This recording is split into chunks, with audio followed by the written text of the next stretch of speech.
Hello everyone, नमस्कार। एक बार फिर से स्वागत है आप सभी का लोधा जी क्लासेस के बीए प्लेटफॉर्म पर। बीए दोस्तों, बीए सेकेंड ईयर में बेसिकली बीए के सभी सिलेबस में बीए फर्स्ट, सेकंड और थर्ड अलग अलग यूनिवर्सिटियों में किसी में बीए फर्स्ट ईयर में देखने को मिलता है, किसी सेकेंड ईयर में, कहीं थर्ड ईयर में भी। तो कंफ्यूज होने की आवश्यकता नहीं है। जैसा आपके सिलेबस में हो, भारतीय राजनीतिक चिंतक वाला सब्जेक्ट दोस्तों, आप इस सीरीज को फॉलो कर सकते हैं। क्योंकि हम बीए सेकेंड ईयर को फॉलो कर रहे हैं, इस कारण से हमें बीए सेकेंड ईयर बोलना ही पड़ता है, ठीक है ना। चलिए दोस्तों, सेशन को कंटिन्यू करते हुए आज हम डिस्कस करेंगे मनु के। आज ये लास्ट सेशन होने जा रहा है। इस मनु के आखिरी सेशन में आज हम बात करेंगे मनु की न्याय व्यवस्था की, ठीक है ना। तो मनु की न्याय व्यवस्था के अंतर्गत साथ साथ में हम दंड और न्याय के सिद्धांत पर पूरे विस्तार से चर्चा करने का प्रयास करेंगे, अच्छे से समझने का प्रयास करेंगे। आइए दोस्तों, शुरू करते हैं अपने सेशन को। एक बात मैं सेशन को स्टार्ट करूं उससे पहले बता दूं आप लोगों को दोस्तों कि अब यार प्रत्येक सेशन में बताना ही पड़ता है। बीए के अलावा अगर आप प्रतियोगी परीक्षाओं के स्टूडेंट भी हैं तो भी आप लोगों के लिए उतना ही महत्वपूर्ण होगा, उतना ही जो है आप लोगों के लिए उपयोगी होगा जितना कि बीए वालों के लिए, है ना। तो अगर आप किसी भी प्रतियोगी परीक्षा की तैयारी कर रहे हैं और मनु से संबंधित मनु के चिंतन को आप यहां से कंप्लीट करना चाहते हैं तो निसंकोच होकर के निश्चित रूप से आप इसको कंप्लीट कर सकते हैं। दोस्तों, यूनिट फर्स्ट का सेकेंड टॉपिक है ना मनु, आज कंप्लीट हो जाएगा। कल से हमारे कौटिल्य पर विचार चालू हो जाएंगे। लगभग कौटिल्य पर भी लगभग 3 के आसपास ही लेक्चर आने वाले हैं। उसके बाद सेकेंड यूनिट पर मूव कर जाएंगे। क्लियर है। चलिए तो दोस्तों शुरू करते हैं मनु की न्याय व्यवस्था को। मनु की न्याय व्यवस्था को आइए एक बार इसको पूरा ओपन कर लेते हैं जिससे कि पेन लेने में तकलीफ ना हो।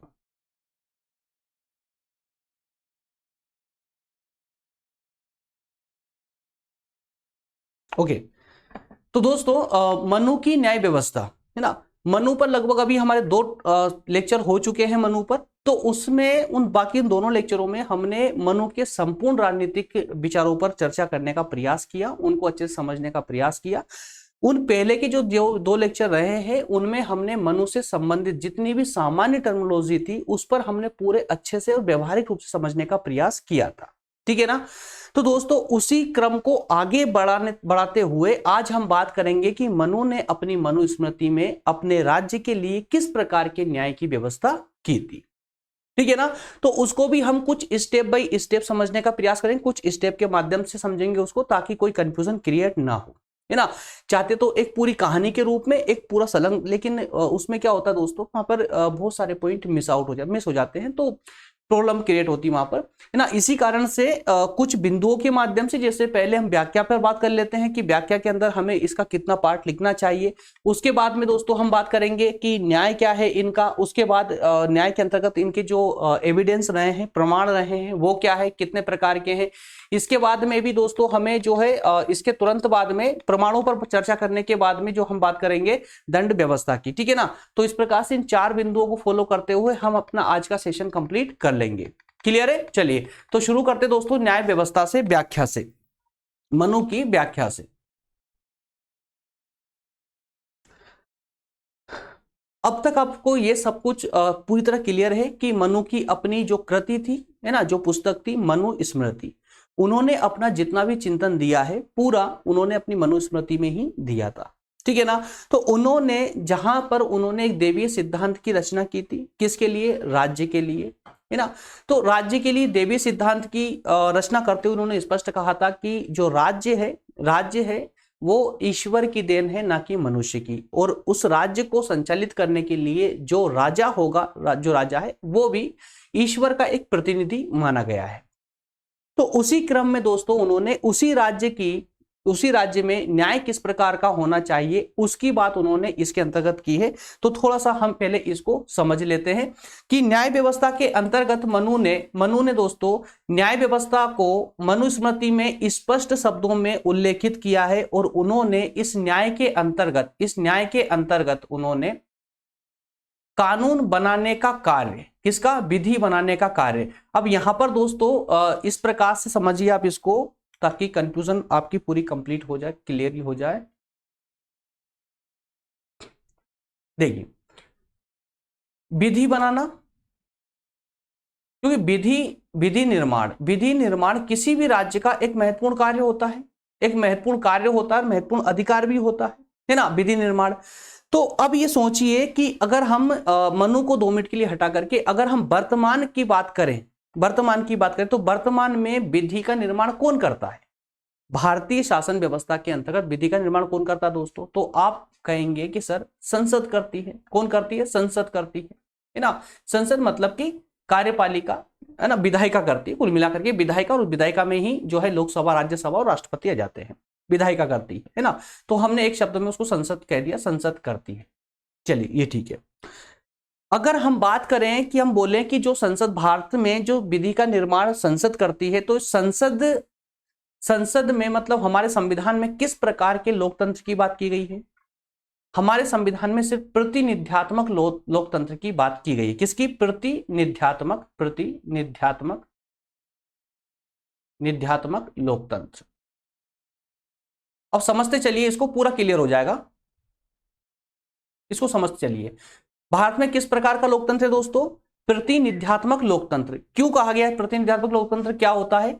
ये एक ऐसा लोकतंत्र होता है जिसमें जनता अपने प्रतिनिधि को चुन करके और संसद में भेजती है शासन व्यवस्था का संचालन करने के लिए, है ना। मतलब जनता स्वयं शासन का संचालन ना करते हुए अपने प्रतिनिधि भेजती है। जैसे हम जो चुनाव होते हैं, तो चुनाव में हम जो है सांसदों को चुनते हैं ना। तो सांसद को, जब सांसद कोई, जो भी सांसद जीतता है अपनी बहुमत लेकर के, जो अपनी पार्टी के माध्यम से, तो जीतने के बाद में वो संसद में जाता है और वहां पर जाकर के फिर वो अपने जिस प्रकार के जो विधि निर्माण का कार्य है या जो भी शासन के कार्य है, उन शासन कार्यों का संचालन करता है। ठीक है ना। लेकिन एक और लोकतंत्र होता है जिसे हम बोलते हैं प्रत्यक्ष लोकतंत्र। क्या बोलते हैं दोस्तों? प्रत्यक्ष लोकतंत्र। प्रत्यक्ष लोकतंत्र। तो ये प्रत्यक्ष लोकतंत्र क्या होता है? अब देखिए, मैंने आपको प्रतिनिध्यात्मक लोकतंत्र कहा भारत में, तो क्या था इसमें? जनता स्वयं शासन का संचालन ना करते हुए अपने प्रतिनिधि भेजती है सरकार शासन में। ठीक है ना। और प्रत्यक्ष लोकतंत्र में जनता खुद विधि का निर्माण करती है, जनता खुद शासन का संचालन करती है, जनता स्वयं। तो अब भारत जैसे बहु जनसंख्या वाले देश में प्रत्यक्ष लोकतंत्र वाली धारणा तो पॉसिबल नहीं है ना। अब ये प्रत्यक्ष लोकतंत्र कहां संभव हो सकता है? जिन देशों में जो जनसंख्या बहुत ज्यादा कम हो, बहुत ही कम हो, जैसे कि स्विट्जरलैंड जैसे देशों में, है ना। तो अब इस प्रकार से, अब ये समझिए यहां पर कि 2 प्रकार के लोकतंत्र हम यहां देख रहे हैं। तो दोस्तों, मनु ने जो विधि निर्माण, या कहें कि मनु ने जिस राज्य की धारणा व्यक्त की है और जहां पर उन्होंने विधि निर्माण का कार्य सौंपा है, उस कार्य में इन दोनों को ही महत्व दिया है। इन दोनों को ही महत्व दिया है। किस किस को? प्रतिनिध्यात्मक लोकतंत्र को, प्रतिनिध्यात्मक लोकतंत्र और प्रत्यक्ष लोकतंत्र को, प्रत्यक्ष लोकतंत्र दोनों को ही महत्व दिया है। कैसे दिया है? कि पहले तो उन्होंने कहा कि राज्य में कानून बनाने के लिए, विधि का निर्माण करने के लिए एक परिषद होगी। क्या होगी? एक परिषद होगी। स्वयं राज्य निर्माण नहीं करेगा उसका, बल्कि एक परिषद होगी। ठीक है ना। एक परिषद होगी, और इस परिषद का जो प्रमुख होगा, जो परिषद का प्रमुख होगा, वो प्रमुख कौन होगा? वो प्रमुख राजा होगा। कौन होगा दोस्तों? राजा होगा। ठीक है ना। हालांकि जो भी विधि बनेगी, जो भी कानून बनेंगे, वो राजा के आज्ञा से, आदेश से बनना चाहिए। ठीक है ना। तो इसके लिए उन्होंने कहा कि एक प्रतिनिध्यात्मक लोकतंत्र के अंतर्गत उन्होंने शब्द का इस्तेमाल नहीं किया। उन्होंने कहा है कि राज्य में विधि के निर्माण के लिए एक परिषद होगी, और ऐसी परिषद में अधिकतम 10 सदस्य होना चाहिए। कितने सदस्य होना चाहिए? 10 सदस्य होना चाहिए। और वो ऐसे सदस्य हो जो वेदों के ज्ञाता हो, है ना। मतलब कुल मिलाकर बुद्धिमान लोग हो। तो ऐसे 10 बुद्धिमान सदस्यों से मिलकर के एक परिषद का निर्माण किया जाए, और उस परिषद के द्वारा ही विधि का निर्माण किया जाना चाहिए। तो अब यहां पर एक परिषद विधि का निर्माण कर रही है, तो ये कहीं ना कहीं हमारे प्रतिनिध्यात्मक लोकतंत्र की ओर इशारा करती है, प्रतिनिध्यात्मक लोकतंत्र की ओर इशारा करती है। ठीक है ना। और दूसरे पक्ष में उन्होंने ये भी कहा है, कि जनता चाहे तो स्वयं अपनी संस्थाओं के माध्यम से, किसके माध्यम से? संस्थाओं के माध्यम से अपनी संस्था बना करके उन संस्थाओं के माध्यम से भी कानून का निर्माण कर सकती है। अब देखिए, यहां पर शासन स्वयं विधि का निर्माण कर रहा है, किसके माध्यम से? परिषद के माध्यम से, ठीक है ना। जैसे कि भारत में आज परिषद ही है ना, विधायिका हमारी क्या है? एक परिषद ही तो है, ठीक है। जो विधायिका कानून का निर्माण करती है आज वर्तमान में भारत में, वो क्या है? एक परिषद ही है एक तरह से, ठीक है ना। नाम अलग है, बस विधायिका है, और यहां पर मनु के इस चिंतन में उसको परिषद कहा गया है, ठीक है ना। और वहीं पर प्रत्यक्ष लोकतंत्र की जब हम बात करते हैं, प्रत्यक्ष लोकतंत्र की, तो इसमें उन्होंने कहा है कि स्वयं जनता अपनी विधि का निर्माण भी कर सकती है, और जो जनता अपनी संस्था के माध्यम से जिस कानून का निर्माण करेगी, उस कानून को राजा को अनुमति दे देनी चाहिए, स्वीकार कर लेना चाहिए, है ना। तो इस प्रकार से उन्होंने अपने चिंतन में दोनों ही प्रकार की शासन, दोनों ही प्रकार के लोकतंत्र की बात कर दी है। कहां पर? अब यहां पर देखिए, समझिए इसको। पहले उन्होंने कहा कि विधि के निर्माण के लिए एक परिषद होनी चाहिए, एक परिषद होनी चाहिए, और वो परिषद जो है, उस परिषद में जो सदस्य होंगे, कितने? 10 सदस्य होंगे, कम से कम 10 सदस्य होंगे।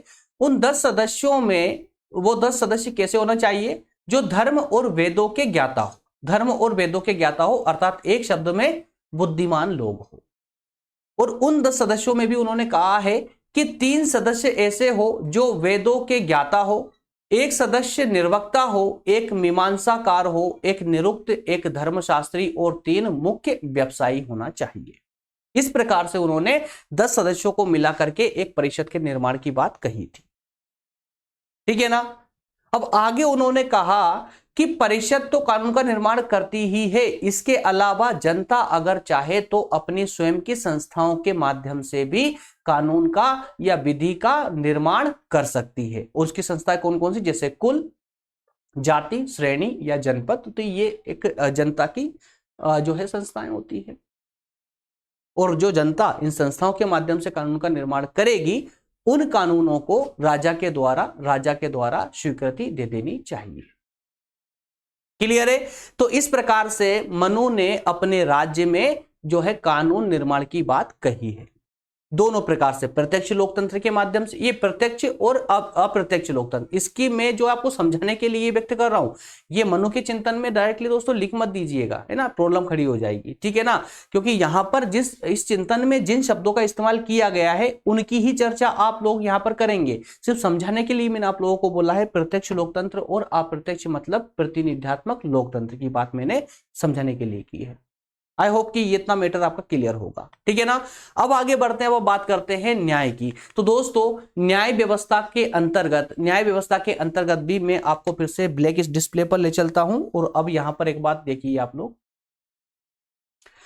न्याय व्यवस्था की बात अगर हम वर्तमान भारत से ले, तो देखिए ये वर्तमान से मैं रिलेट इसलिए करवा रहा हूं ताकि आपको मनु के चिंतन का महत्व समझ आए कि उन्होंने, अर्थात भारत में ये पहले राजनीतिक चिंतक थे जिन्होंने इस प्रकार के विचार दिए थे, जिन्हें हम वर्तमान में भी फॉलो करते हैं। हम नहीं, लगभग पूरा विश्व फॉलो कर, लगभग बता रहा हूं, लगभग पूरा विश्व फॉलो करता है। लेकिन हम एग्जाम्पल भारत से ले, क्योंकि भारत की न्याय व्यवस्था से हम बहुत अच्छे से परिचित हैं। तो भारत की न्याय व्यवस्था की अगर हम बात करें, तो वर्तमान भारत में न्याय व्यवस्था, देश में जनता को न्याय प्रदान करने के लिए 3 प्रकार की व्यवस्थाएं दी गई है। न्याय व्यवस्थाओं के अंतर्गत कौन कौन सी? सबसे पहले हमारे पास में है सर्वोच्च न्यायालय, सर्वोच्च न्यायालय, ठीक है ना। दूसरा क्या है, फट से बताएंगे आप लोग कि उच्च न्यायालय है, उच्च न्यायालय, ठीक। और तीसरे कैटेगरी में आते हैं अधीनस्थ न्यायालय, अधीनस्थ न्यायालय। ये क्या क्या होते हैं? अब कुछ मेरे स्टूडेंट ऐसे हैं जिनको शायद इन कैटेगरी के बारे में भी शायद पता ना हो, समझ ले, जान ले, आप लोगों को सब पता है, बस थोड़ा सा रिपीट करने की आवश्यकता। देखिए सर्वोच्च न्यायालय आप सभी जानते हैं, सबसे बड़ा न्यायालय है हमारा सुप्रीम कोर्ट, जिसे हम इंग्लिश में बोलते हैं, है ना। सबसे बड़ा न्यायालयों का न्यायालय, सबसे बड़ा न्यायालय कौन सा है हमारा? सर्वोच्च न्यायालय है। कहां पर है? दिल्ली में, ठीक है ना। उसके बाद में दोस्तों राज्यों में कौन सा न्यायालय होता है? राज्यों में सबसे बड़ा न्यायालय कौन होता है? उच्च न्यायालय, जिसे हम हाईकोर्ट बोलते हैं। क्लियर है ना। तो हाईकोर्ट राज्यों के लिए, मतलब कि सर्वोच्च न्यायालय से छोटा हाईकोर्ट होता है हमारा। और हाईकोर्ट के अंडर में जो न्यायालय होते हैं उनसे जो छोटे होते हैं, जिला स्तर पर होते हैं, जिनको हम जिला न्यायालय भी कहते हैं और अधीनस्थ न्यायालय के नाम से भी जानते हैं। ठीक है ना। तो ये 3 प्रकार के न्यायालय होते हैं। अब हम अगर मनु की बात करें तो मनु ने भी इन्हीं 3 ही न्यायालयों की बात की है, तीनों न्यायालयों की बात की है। आइए देख लेते हैं, उनके चिंतन में ही देखते हैं। देखिए, सबसे पहले उन्होंने कहा, उन्होंने धर्म सभा का जिक्र किया। किसका? धर्म सभा का जिक्र किया कि राज्य में एक धर्म सभा होगी, एक धर्म सभा होगी और राजा इसका प्रमुख होगा। समझिए, यहां पर एक धर्म सभा होगी, राजा इसका प्रमुख होगा। मैं समझाने के लिए आपको बताया, देखिए सर्वोच्च न्यायालय के समान, सर्वोच्च न्यायालय के समान है ना। ये धर्म सभा जो है ये एक सर्वोच्च न्यायालय के समान ही है। और इस धर्म सभा का जो प्रमुख होगा, जो सबसे बड़ा न्यायाधीश होगा, वो कौन होगा? राजा होगा। ठीक है।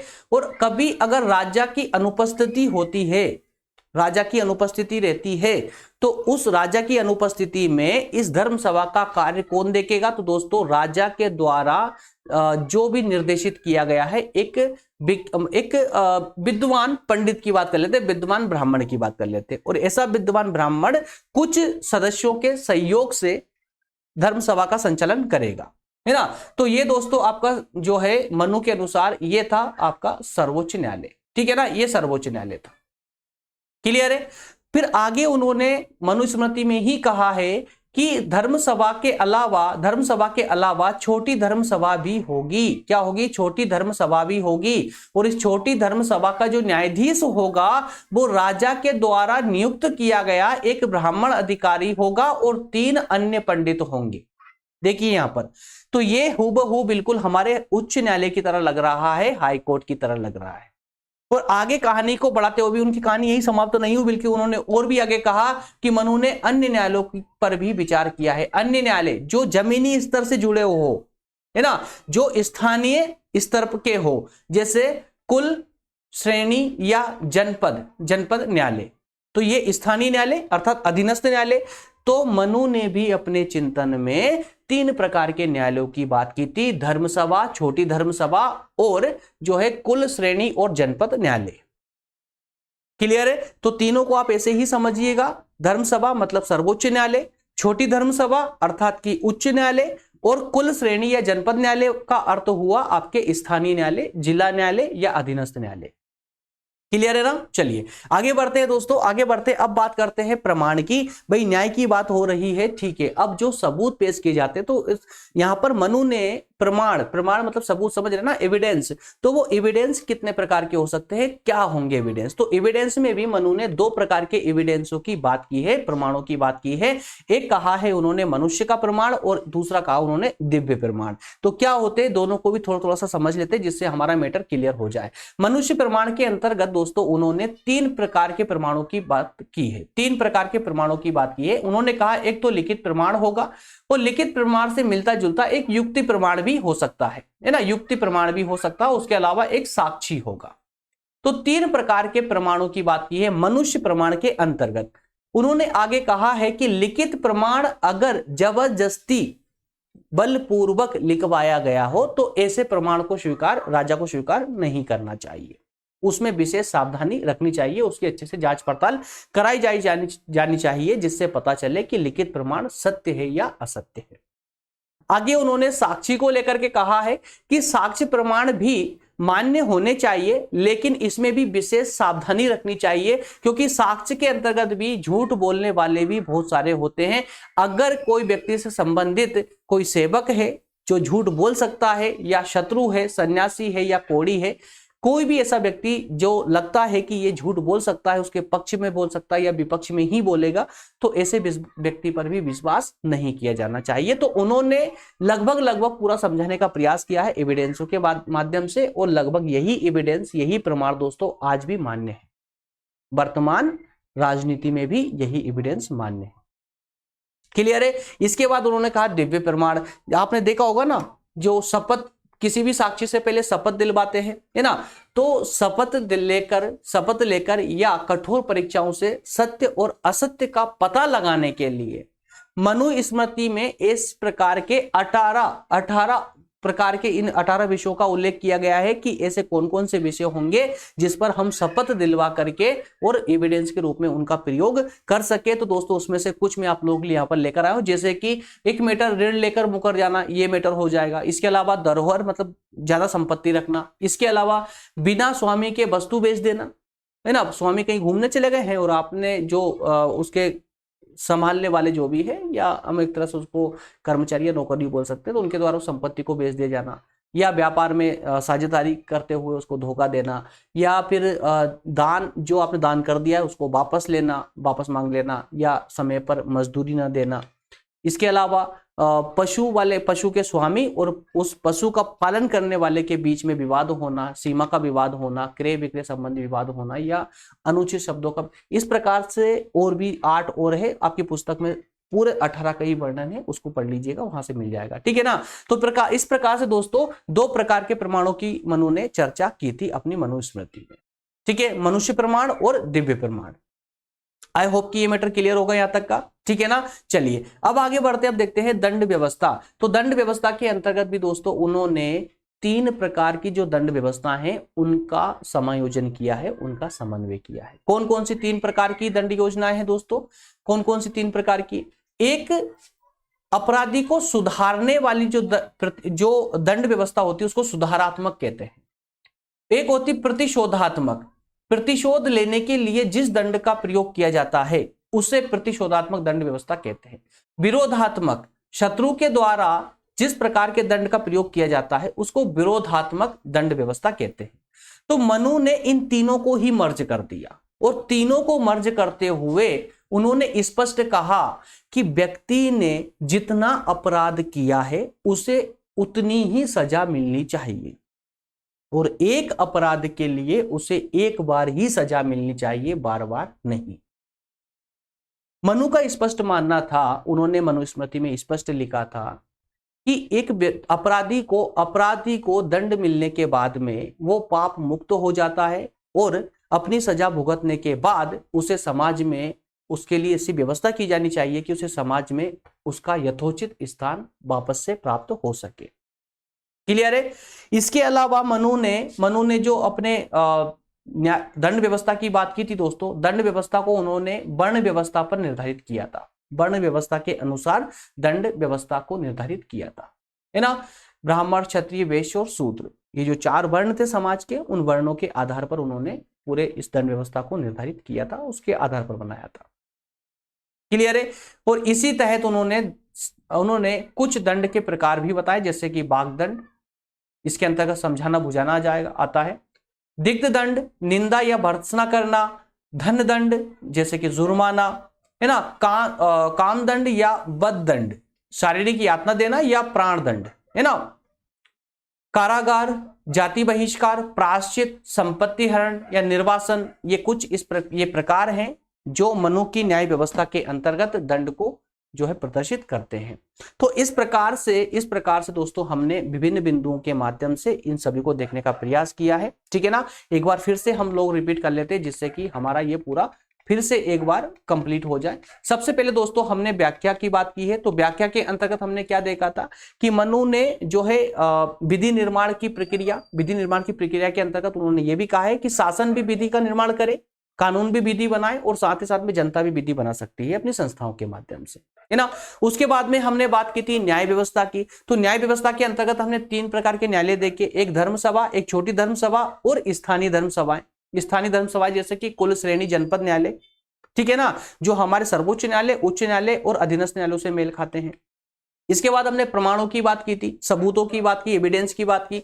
2 प्रकार के एविडेंस हमने यहाँ देखे हैं, एक मनुष्य प्रमाण और एक दिव्य प्रमाण। मनुष्य प्रमाण के अंतर्गत दोस्तों 3 कैटेगरी आती है, लिखित, युक्ति और साक्षी की, ठीक है ना। और दिव्य प्रमाण की अगर बात करें तो दिव्य प्रमाण के अंतर्गत उन्होंने कई प्रकार के 18 ऐसे विषय बताए हैं जहां पर शपथ लेकर के उससे साक्ष्य लिया जा सकता है, उसका एविडेंस लिया जा सकता है शपथ लेकर के, है ना। तो ऐसे 18 विषय बताए थे कि अगर कोई भी ऐसा कोई विवाद आता है इन 18 विषयों से संबंधित अगर कोई विवाद आता है तो फिर वहां पर शपथ लेकर के ऐसा कार्य, या फिर कहें कि शपथ लेकर के ऐसे एविडेंस को प्राप्त माना जा सकता है इन 18 विषयों से संबंध में।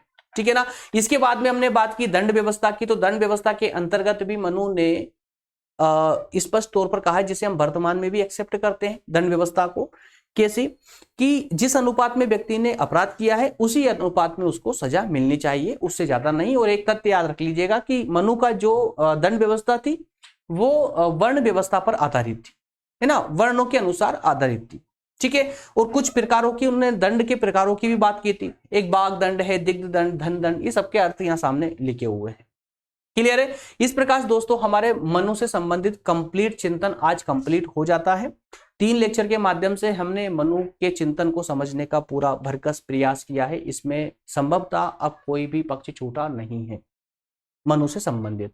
और अब हम बात करेंगे नेक्स्ट सेशन से, नेक्स्ट डे, कौटिल्य के राजनीतिक संबंधों पर, है ना, या राज्य संबंधी विचारों पर। कौटिल्य के किस प्रकार के विचार है, तो लगभग 3 सेशन ही कौटिल्य पर भी होंगे। इसी प्रकार से हमारी ये फर्स्ट यूनिट कंप्लीट हो जाएगी। ठीक है ना। चलिए दोस्तों, मिलेंगे अगले सेशन में कौटिल्य के साथ में। तब तक के लिए बहुत बहुत धन्यवाद आप सभी का। टेलीग्राम का फिर बोलूंगा, याद दिलाऊंगा आप लोगों को, अगर टेलीग्राम ज्वाइन नहीं किया है तो कर लें। ठीक है। और हाँ, अभी तो निरंतर यही चर्चा चल रही है कि प्रतियोगी परीक्षाओं की क्लासेस दोस्तों अभी हम वापस से स्टार्ट करने वाले हैं। इससे पहले हम प्रज्ञान पर पढ़ा रहे थे, प्रज्ञान हिंदी पर, लेकिन हो सकता है कि इसी प्लेटफॉर्म पर पढ़ाना, हो सकता है कि क्लासेस इसी पर स्टार्ट हो जाए। तो आप लोग अपनी भी राय दें, है ना, कि आप लोग क्या सोचते हैं कि क्या इसी प्लेटफॉर्म पर पढ़ाना चाहिए, प्रतियोगी परीक्षाओं की क्लासेस इसी पर स्टार्ट करना चाहिए या फिर प्रज्ञान पर स्टार्ट करें। तो आप लोग अपनी सलाह दें, उसके आधार पर ही जो है जितनी अधिकतम सलाहें होंगी, और फिर बाकी हम लोग डिस्कस कर ही रहे हैं कि जैसा भी होगा, जो भी डिसीजन होगा आप लोगों को बता देंगे। ठीक है। मिलेंगे नेक्स्ट सेशन दोस्तों। थैंक यू, धन्यवाद।